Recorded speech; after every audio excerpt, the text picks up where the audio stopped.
Hello, third grade mathematicians. Welcome to our lesson today. We are going to be taking some notes to help us as we go through our next big math topic on fractions. So I am in my math notebook. On my left side was some of my notes that we took on area and perimeter from last week together. And I'm starting on a fresh page. So at the top, I'm going to go ahead and write the word fractions.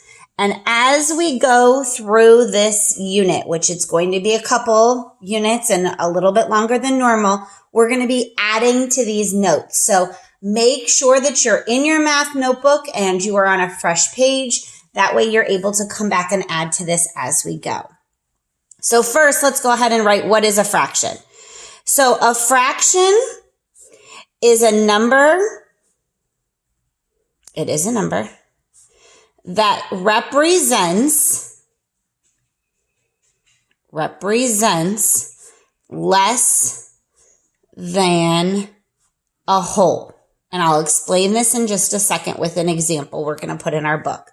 A fraction is a number that represents less than a whole. And I'm going to go ahead and highlight my word here so that I can use that. I want you to think of a pizza. So when your family either orders a pizza or gets a pizza to come home to bake, you have a whole pizza. Here's my whole pizza. After you get your pizza home or whatever, it is cut into slices. So let's say I have 4 people in my family. I'm going to cut my pizza into 4 slices. Each one of those slices is a fraction because the slice is less than eating a whole pizza. You don't eat the whole pizza, you eat a part of the pizza. So a fraction is a number that represents less than a whole. We call it a part. It is a part of the whole. So let's go ahead and shade in one of those pieces. You can even put a little arrow and say, mine. That's your piece of pizza. Okay. Now this fraction or this drawing here is broken into equal parts, which is what we're working on. Equal parts means that the size of the parts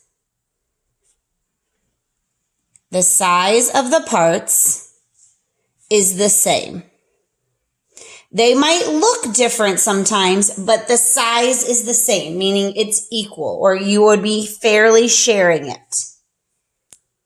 So this pizza was broken into 4 equal parts. To write the fraction, we're going to put 2 components. The bottom component here is called the denominator. That's a big word. Denominator. Denominator. And I want you to underline the D in denominator because that D in denominator can help you remember it is down. It is the bottom number. The denominator tells me how many parts there are in all. So of our pizza, we have 4 parts. So we're going to put 4 as our denominator. This is also called fourths, which we will talk about later. Each one of those parts represents 1 piece, which is called the numerator. The number we're counting, so I underline the N. So the number on top is the numerator or the number we're counting. So the numerator is the counted parts.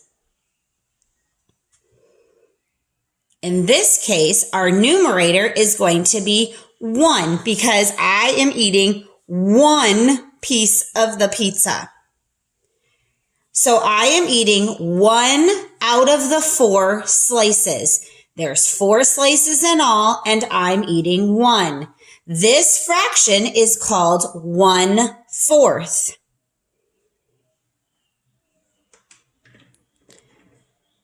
Okay.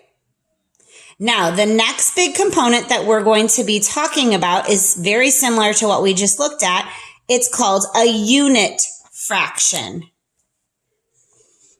A unit fraction. And a unit fraction is how we represent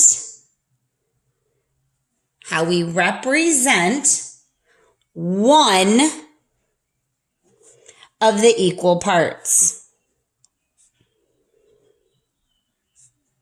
We're representing one of the equal parts. So this fraction, 1/4, is a unit fraction because each one of those parts would be 1 out of the 4, or 1/4.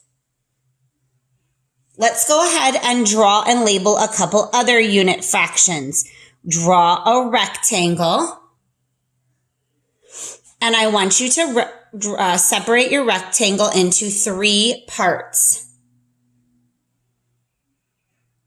So let's make the unit fraction. First thing we do is count all of the parts.